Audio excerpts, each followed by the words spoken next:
On this episode of MythBusters, Fire in the hole!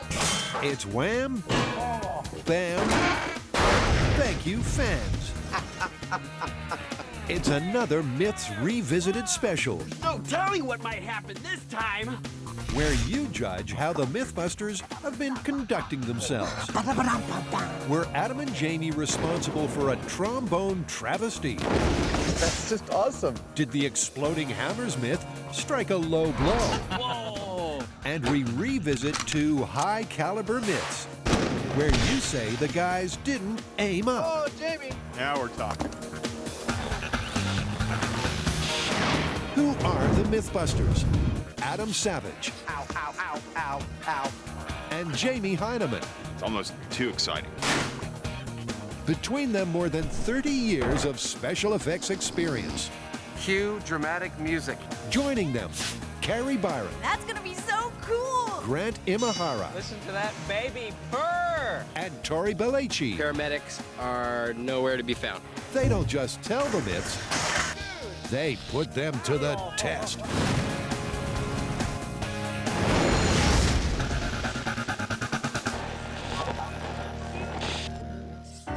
Yes, it's that time again. The MythBusters are going to answer their critics the only way they know how, by going back to the drawing board. And first on the chopping block, a myth that has long been a trombone of contention with fans. Yeah, you know, we shot Mad Trombonist during season 1. That's the longest distance we've ever had between a myth and its revisit. What the heck did we get wrong? There wasn't a trombonist. Once upon a time, two fresh-faced fledgling MythBusters blew up some brass. The myth, a trombonist wants to put a bit more bang into the 1812 overture. So he fills his mute with firecrackers. When they go off, the force of the blast turns the trombone slide into a musical missile, which strikes the conductor and knocks him into the audience. But no matter how much black powder Jamie packed into that trombone, the slide wouldn't fly. When the smoke had cleared and the police had calmed down, Adam was adamant. We have taken this myth absolutely to pieces. This is another rarity for us. Every aspect of it is completely impossible. That left fans feeling brassed off, and they've been demanding an encore performance ever since. Only this time, they want to see a pair of lips pressed against the trombone's mouthpiece. So how would a trombonist have made a difference? The idea is that the trombonist's lips would seal the trombone more effectively, hence making the explosive propel the slide off the end of the trombone like a rocket. Okay, that's good enough. You know, if we're gonna do this though, I think we should make sure we can put it way to bed. Let's put a pair of lips behind the mouthpiece, but if that doesn't work, let's make a mouthpiece that we weld shut. Sure. Okay, so according to you guys, having someone's mouth pressed against the trombone will make it a sealed system. Expanding gases from the explosion will no longer be able to escape through the mouthpiece. They'll have nowhere to go but through that slide. Right, you asked for it. Adam and Jamie are going to take it again from the top. Look at all those trumpets. Did you play the trumpet? No. Weren't you a bugler in the Civil War? Once again, the guys go trawling for trombones. Second hand, of course. Perfect. They also need some mouthpieces. And some mutes. Unfortunately, this is the last note this trombone will ever play. Trust Adam to turn a trombone into an instrument of torture. Question is, will they still be able to blow their own trumpet when this revisit's done?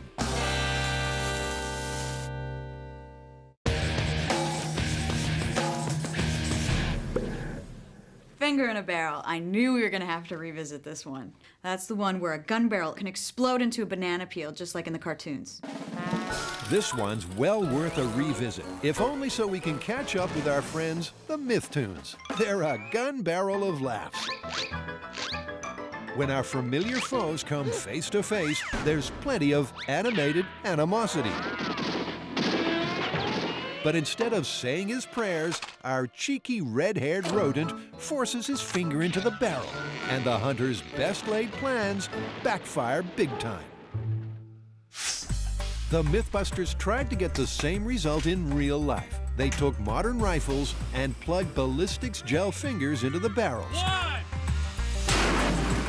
The bullets won, hands down. Look at the very tip I'll of the be barrel. darned.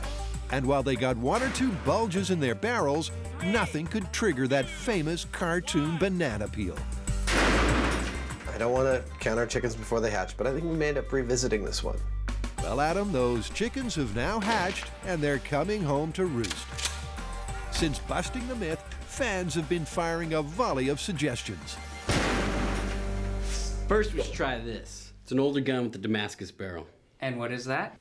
Well, up until the 20th century, they were making Damascus barrels, and that's where they would take alternate strips of steel and iron, twist it around a rod, and then weld it together. So it wasn't one piece of metal.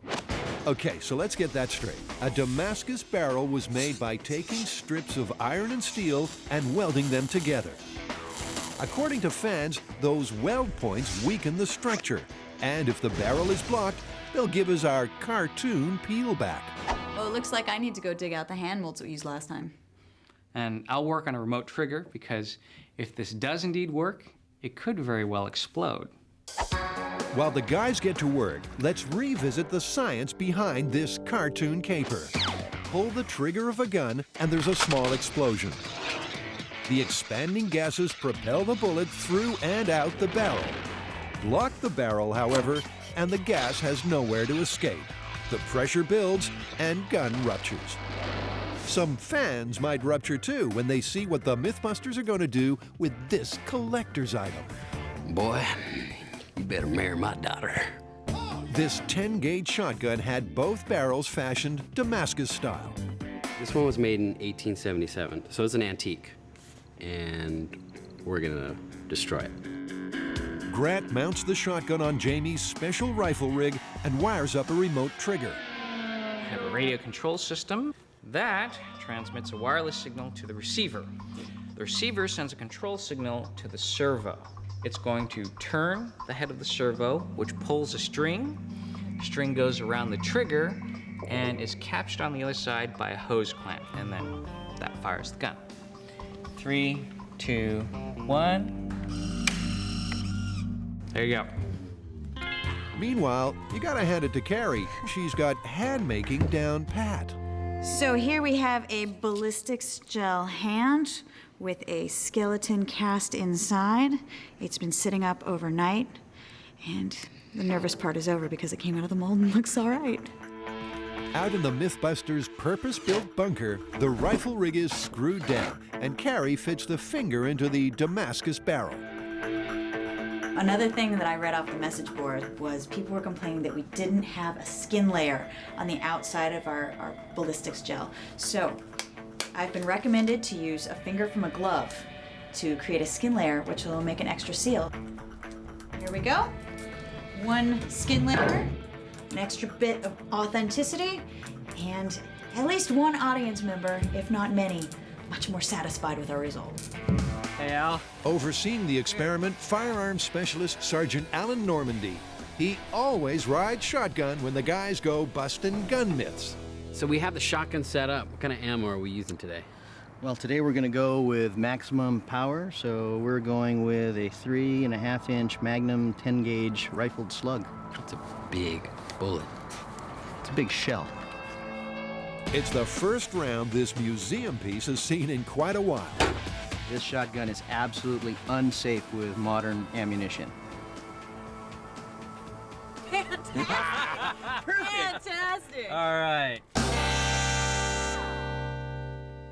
Tori, Carrie, and Grant are revisiting the finger in the barrel myth. Fans say this antique shotgun with its old-fashioned welded Damascus barrel will give them a result worthy of Toontown. In 3, 2, 1. Oh, wow! Hey, we got something. The hand's gone. Dang, I think the gun's ruined. That's pretty good. It's better than what we got last time. First time round, all they got was a little barrel bone. This time, the Damascus barrel's torn open and peeled back like cardboard. That's a better result, but it's still not the full banana. And unlike the cartoons, the guy who pulled the trigger still has a face. Our shooter doesn't look harmed at all. But the guy with the finger, little worse for wear, wouldn't you say? Not so good. It's obvious a flesh and bone finger isn't strong enough to cause a barrel to explode. So, Tori wants to take a slight detour on the road to Damascus barrel busting. I found this piece of steel. It fits perfectly in the barrel, like so. I'm just gonna cut off a little piece, and then I'm gonna sculpt it to look like a finger, just because I can. Being the model maker that he is, Tori is pretty handy at making a finger. And there's my steel finger. Tori, that needs to go into another orifice. Thank you. I am gonna weld in the steel finger that I made into the good barrel. This way, we're sure that it's not gonna pop out when we take a shot. The barrel is now well and truly blocked. Back in the bunker, the shotgun is remounted. And Carrie loads another shell. Okay, we're hot. We're set for a cartoon catastrophe. Fire in the hole! 3, 2, 1!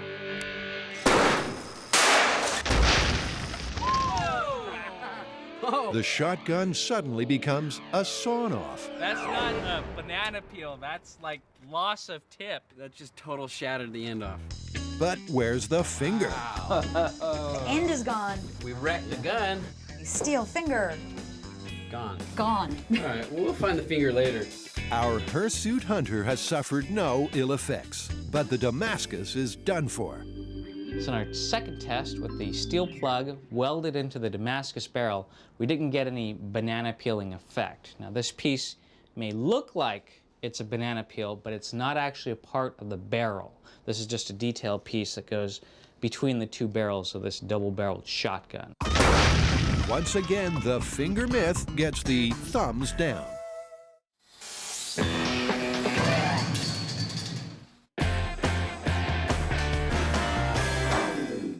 It's a musical mishap that could have come straight from the golden age of slapstick.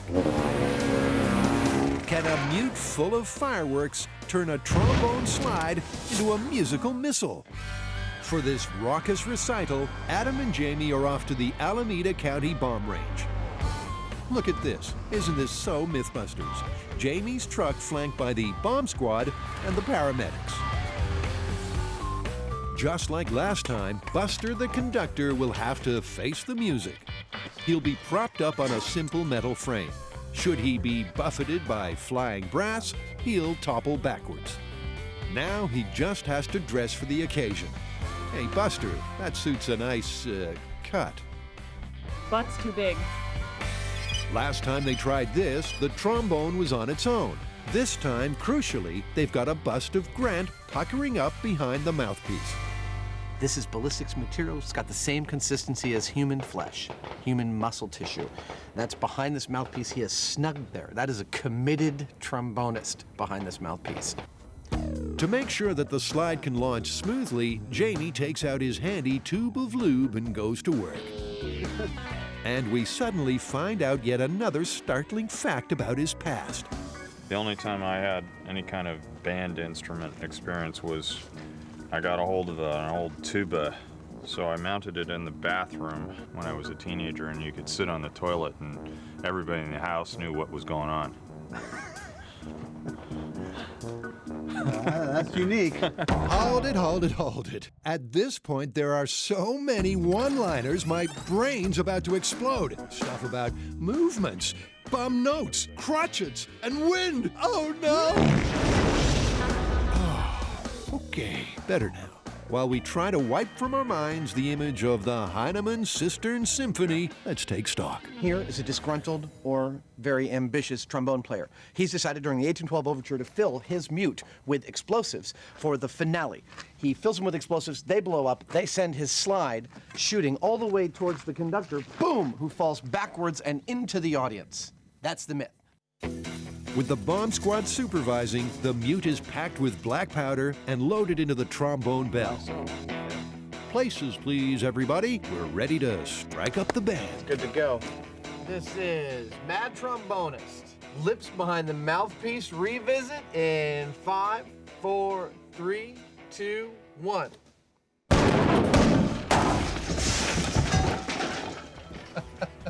I can see the slide moved a little bit. Just a little. I'm having the most shocking sense of deja vu. The high speed shows the mute flying from the trombone like shiny shrapnel and bouncing off Buster's cranium.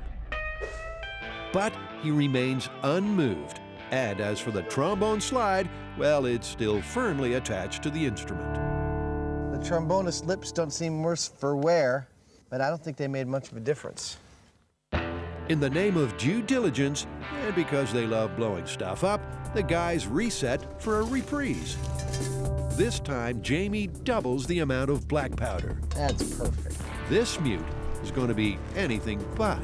In 5, 4, 3, 2, 1.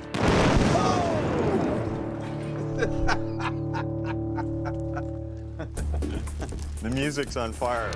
Now that's a finale. In the aftermath of the second bomb trombone, it seems the MythBusters might have settled an old score with the fans.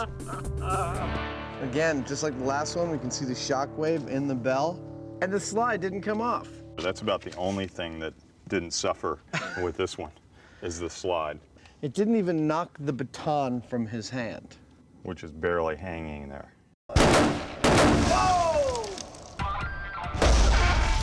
This musical myth is looking more busted than Pete Townshend's guitar. Or is it? I think there's one last thing we could do to put this to bed once and for all, and that would be to take our second backup trombone and solder or weld the mouthpiece so that no air can escape from it. Okay. Not just count on the lips, but make a complete blockage there and see if that works. If you say so. Try and have some enthusiasm, Jamie.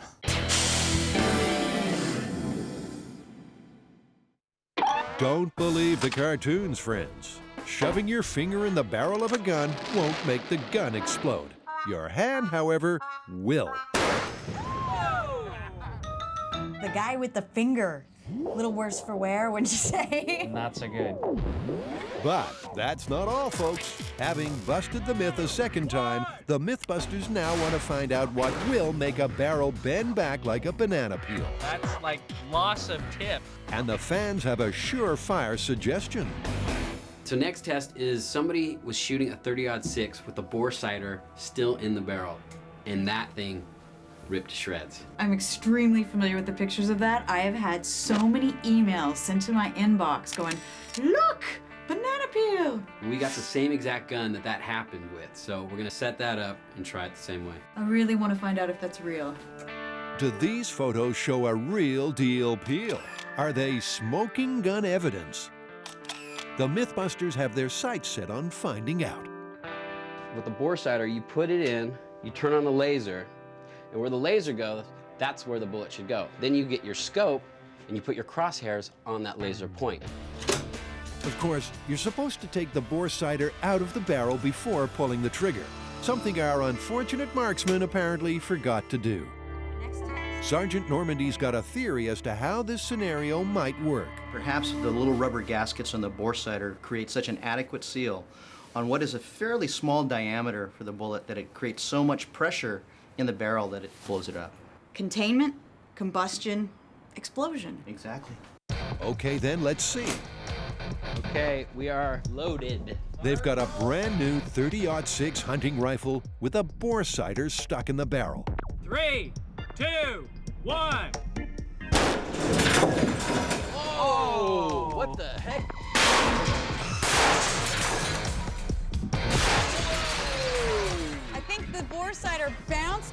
bullet catcher and hit the light. Oh, wait a minute. We got a split. Did we? Yeah, it split the barrel. Wow. That's about a 3-inch split. The barrel's separated from the stock. The bore cider's in bits, but still no banana peel. Well, I'm feeling like it is possible. I mean, we have never gotten any kind of damage like this before where it's actually splitting down the length of the barrel. Think about it. This has got to be a 1 in a million shot to create that banana peel effect. We've got a crack up the barrel. We've got the stock separated. I mean, under the perfect circumstances, that photo could be that 1 in a million shot. Also, we don't know what the age of the gun was, what kind of abuse it might have gone through. This is a brand new gun. That's a totally valid point. It's like he could have had that gun for years and it was already stressed. That's a great point. All right, so I guess we call this one plausible. Plausible. I agree.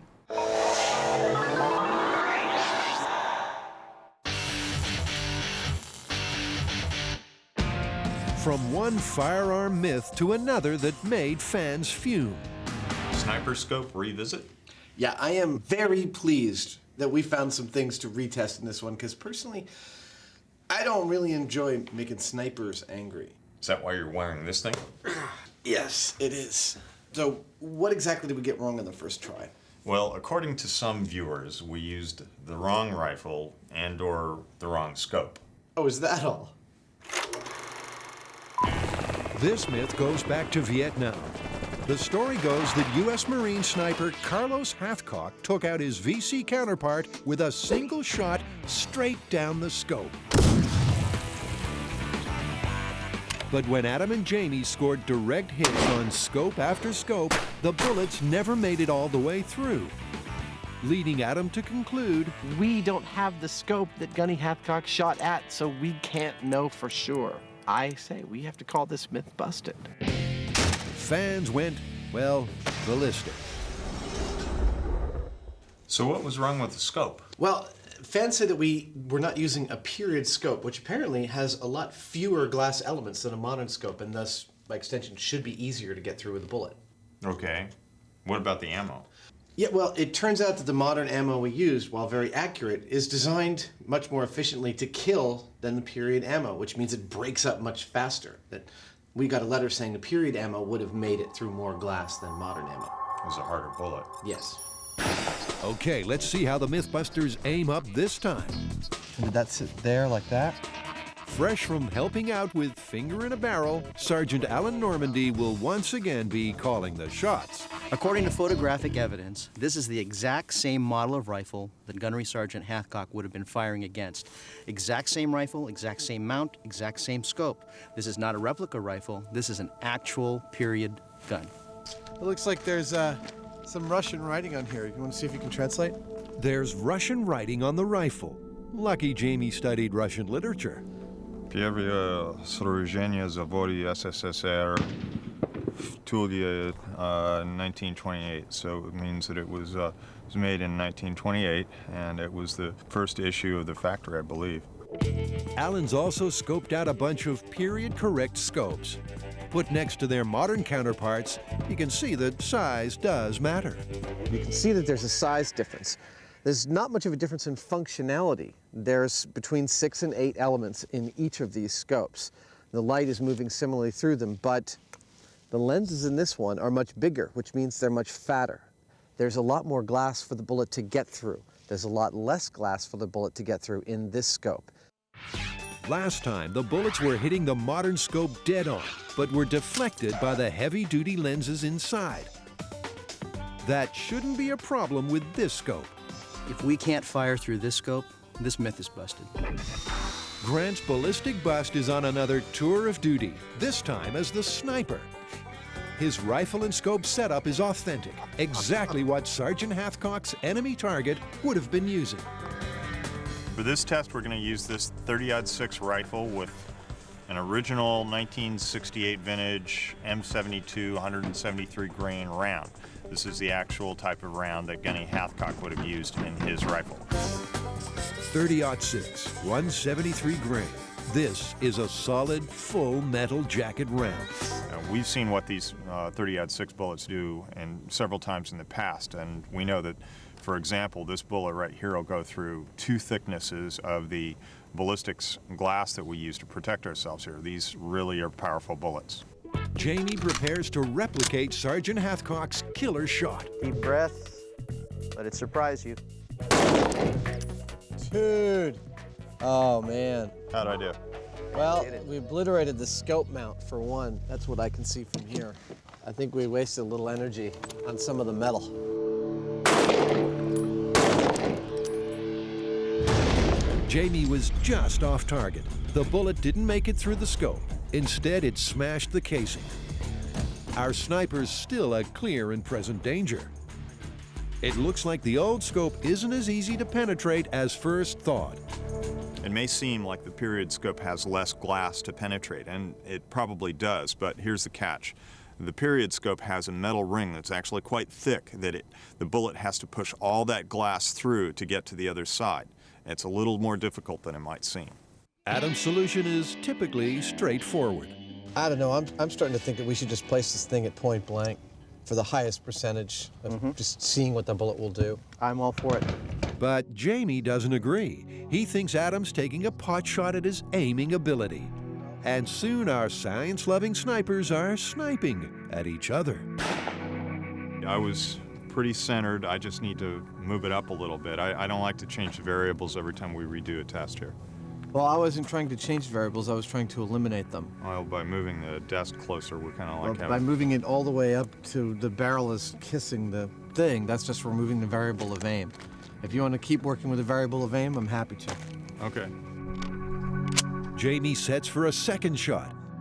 Making ready for live fire. He adjusts his aim just a fraction. And another 30-06 round thunders into the sniper's scope. That looked like a good shot. Well, the glass is all obliterated. That's one good sign. Adam admits admiration. Well, that was a good shot, Jamie. That made it all the way through. The question is that our bullet? Sure looks like it to me. Really? Oh, yeah, there's the copper. It melted some of the glass with some of the heat exchange. Wow. So that's definitely copper. The bullet blasted straight through the scope, but somehow stopped before Sniper Grant's beady eye. The bullet made it all the way through and obliterated the glass, but it still was just sitting right there. Yep. Our little guy here is not happy at all, but he's not dead. The period scope plus the period rifle and the period ammo all made significant differences, but I still want to call this one busted. What do you think, Al? I'm not ready to call it over just yet. I got one little trick up my sleeve. USGI 30-06 armor-piercing ammunition. Let's do it.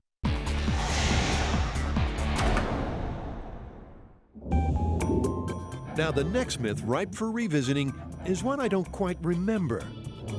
Can a hammerhead really explode? Oh, that type of hammerhead.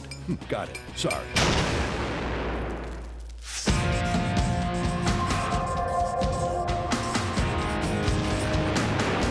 You know what? It's always the little ones. You think you've tested them thoroughly, but the fans, they still complain about it. It's exploding hammer. Oh, you know, I really thought we nailed that one. I think we did too, but the people disagree. Why? Why don't we let the narrator explain? Oh, okay then. Well, see, it all started when Jamie innocently used one hammer to bang another. "Don't do that," fans exclaimed. "A hammer can explode if struck by another hammer." Well, of course, that sparked a frenzy of flailing tools as the MythBusters tried to blow a hammer sky high without success. Looks like the handle's bent, but no shattering. But according to fans, they got one or two things wrong.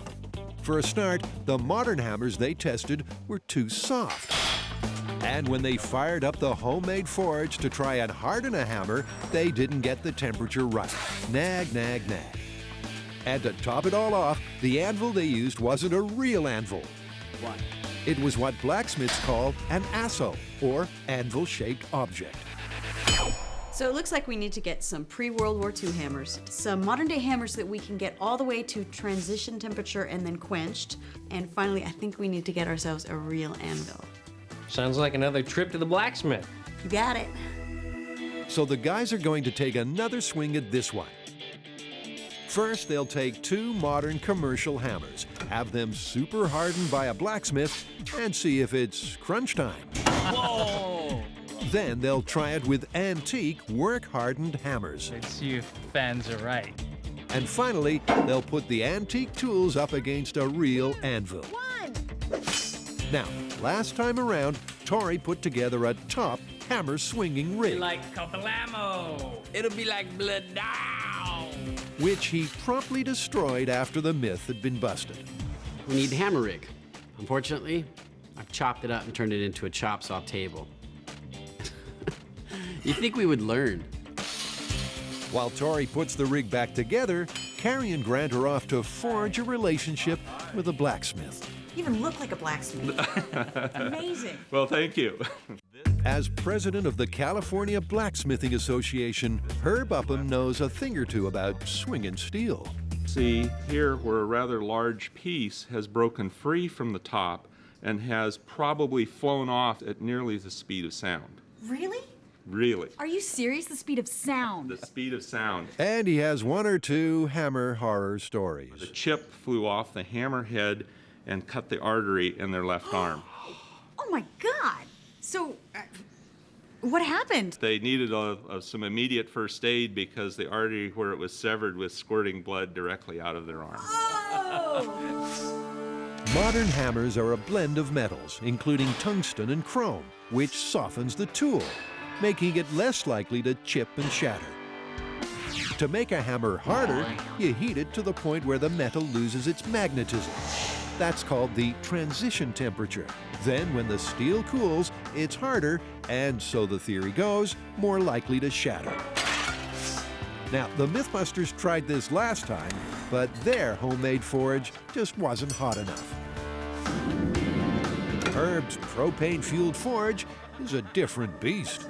Herb, that's like the easy bake oven from hell. Yes, it will toast your waffles to almost 3,000 degrees. The brand new hammers are given the heat treatment, and when they no longer hold any attraction for a magnet, they're quickly cooled. This hammer is now as hard as it's ever going to get. All right. But has the process made it any more shatter-prone? It's in the danger zone. This, if you struck it or hit it on something, it would have a very high likelihood of shards coming off, shattering, and doing some real damage. Great. Excellent. Danger. We'll take 2. Back at Hammer headquarters, Tori's reassembled the rig. It's powered by compressed air and a pair of pneumatic actuators. In 3, 2, 1. Yes, it works. Out in the blast chamber, it's hammer time. The bang of the bang of the bang of the. Herb's heat-treated modern hammers are about to swing. If the fans are right, we should be in for a smashing time. I'm gonna attach them to the rig closer to the head, so that way there's no chance of bending. All that energy will take place at the hammerheads. First time round, the guys worked out that a top human hammer swing hits with a force of around 50 pounds per square inch. 50 psi works out to be 795 inch-pounds of torque. Will that be enough to make those hammers explode? We should probably define what an explosion is before we do this test. Did you see the Death Star when it went out?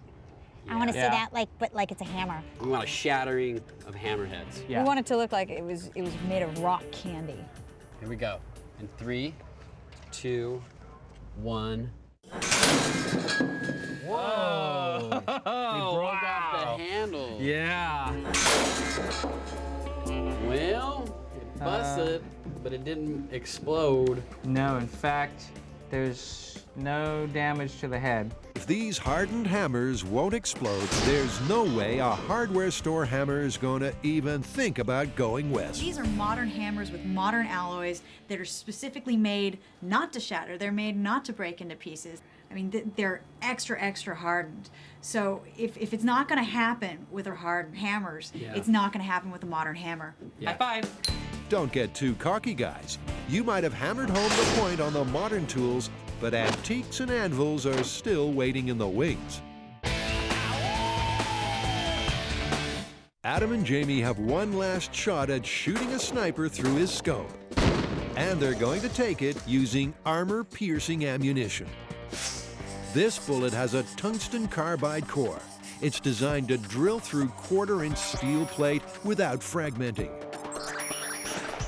They're down to their last scope. Jamie will have to be right on target. They stick a dot to the dummy's eye, so any damage will show up clearly. Are you ready? I'm ready. You feeling good? You gonna make the shot? Yeah. It's make or break for this myth. Deep breath on the exhale, squeeze slowly. Jamie gets a bead on the enemy's eyepiece. You took his wig off. Oh! Oh, Jamie! Now we're talking. Jamie's pulled off the perfect shot. That hole is right down the middle of the scope. It couldn't be any cleaner than that. I see a disintegrated dot with maybe a hole in the middle. But what happened to the bullet? It's not amongst the scope debris, and there's no exit wound in the dummy. Hole in the back of the head. I gotta say, that's worth looking into. I think we should take it back to the shop, cut it open, do a real autopsy, see if there's a bullet in him. Okay. I'm driving. They heft the head back to HQ. And with absolutely no surgical precision whatsoever, Good, we're getting in there. That's good. Adam carves himself a wedge. All right, I'm gonna cut this chunk out. I mean, don't let this guy near your fresh-baked apple pie. Okay. Hey, look at that. That looks like debris a good 2 inches into the sniper's eye. Sure enough, like an insect trapped in amber, the bullet is buried in the gel. Well, gee, that looks like a bullet. And that means the fans have scored a direct hit. Well, that's definitive. This bullet made it all the way through one of these scopes and in far enough to be a kill. That's a plausible myth. Yep, he's dead. The fans were right. I'm really glad that we no longer have to worry about a 3,000-yard restraining order against angry sniper fans.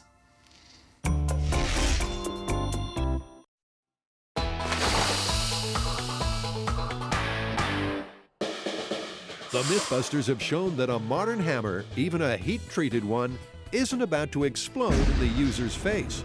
There's no damage to the head. So Jamie was never in any real danger. But what if our berate banger had been using historic hammers? Before World War II, hammers were fashioned from straight steel.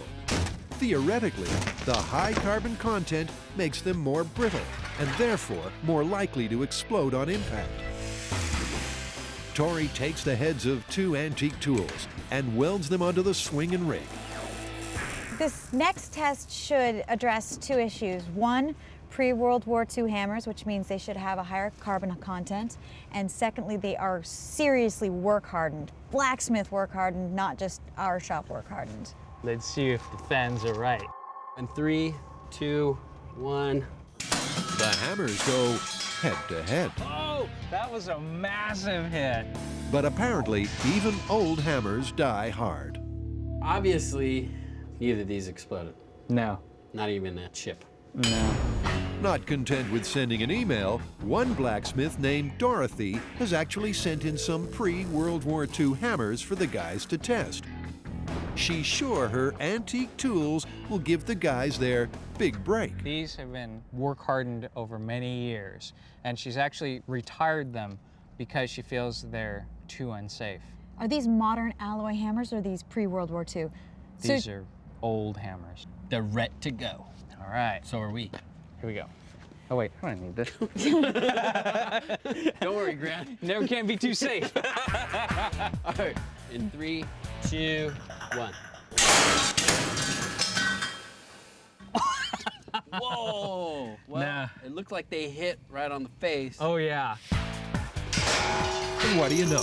One of Dorothy's retired tools has given this myth its best crack at success.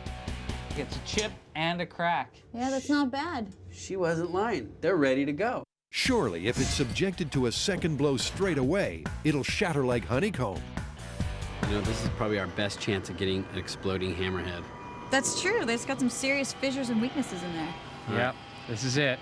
Here we go. In 3, 2, 1. That hammer's lost its head, but still, no explosive shattering. I mean, if you hit a hammer and you saw a crack like that, you would obviously stop using it. Absolutely. You ready? Yeah. Tori, Carrie, and Grant are still trying to make a hammer explode. They've really been putting their heads together. But to date, their best result has been a single fracture. I think that does it for hammer versus hammer. Yeah. Maybe, Grant, but fans want one more test. Hammer versus anvil. And they want to see a real anvil this time, not the lightweight copy you tried to pass off in the original story. This is 260 pounds worth of heat-treated tool steel that is a real anvil. Now they're looking for a way to slam a hammer down on it. Yeah. The sharpest tool in the shed's been struck by an idea. Decapitation hazard, everybody. This powerful rotating rig was once used to cut a sword with a sword. What I need to do is rotate it 90 degrees, so that way, instead of doing this, the rig will do this. This new hammer-heaving hunk of metal will also be powered by compressed air. The really good thing about it is that it can be scaled up. We can start out at human pressure, but then it has the ability, thanks to the huge actuator, to go to superhuman strength. Tori attaches an antique hammer. Remember, the older and more work-hardened the tool, the harder and more brittle the steel. All right, you guys ready? In 3, 2, 1. Does that look like anything happened? Hammer hits anvil with maximum human force, 795 inch-pounds of torque. Holy crap. There's a huge crack in the head of this. It's very faint, but you can see right along there is a hairline crack. Maybe, but there are no chips, no steel shards, and definitely no explosion. All right, let's wrap it up. Superhuman strength? You got it. Grant ups the air pressure to 100 psi. The rig will now deliver more than 1,500 inch-pounds of torque. Way faster, way stronger than any human could possibly swing a hammer. 3, 2, 1. The god of thunder himself couldn't have connected any harder. Well, the head didn't explode. Yep, that was a massive hit. I thought that was going to be it. I mean, we took every single factor into account. Work hardened, pre-World War II, real anvil, Nice. superhuman strength. Do you want to stop talking for a sec? Look at that. It opened the crack up bigger. That is no chip even. That's not an explosive shattering. I would have thought this would have done it. Time to down tools, people. This myth has gone under the hammer. I feel like we really busted this one the first time, and I think that still stands. I totally agree. Hammerheads will not explode if you hit them against each other or on an anvil, whether the anvil's real or not. Yeah, and we've never denied that the chips can fly off the hammer, and those chips can be extremely dangerous and potentially lethal, as we've heard in some cases. But as far as an explosive shattering, it's just not going to happen.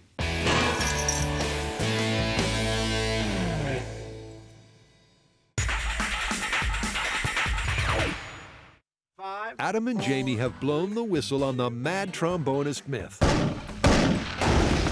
Now they're orchestrating what they hope will be a fitting finale. One last thing we could do to put this to bed once and for all, and that would be to take our second backup trombone and solder or weld the mouthpiece so that no air can escape from it. Our mustachioed maestro takes their one remaining mouthpiece and with all the delicate skill of a good drummer, bashes a bolt of metal into it. What I've done is plug this up physically, and we're going to actually solder it into the end of the trombone, so there's no other way for the gas to escape other than through the slide. Then Adam takes over with solder and flame. I put a bolt in there and it's solid solder.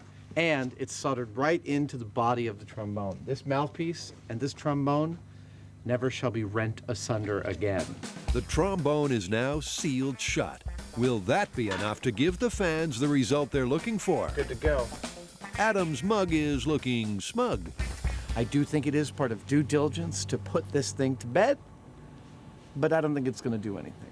It's not going to send this slide out towards Buster. Just no way. Bold as brass, isn't he? All right, let's see what happens.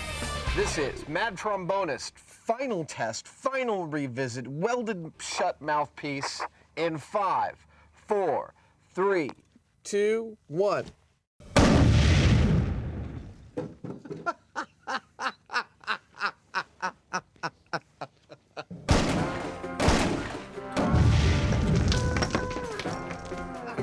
Well, the trombonist's down and Buster hasn't budged.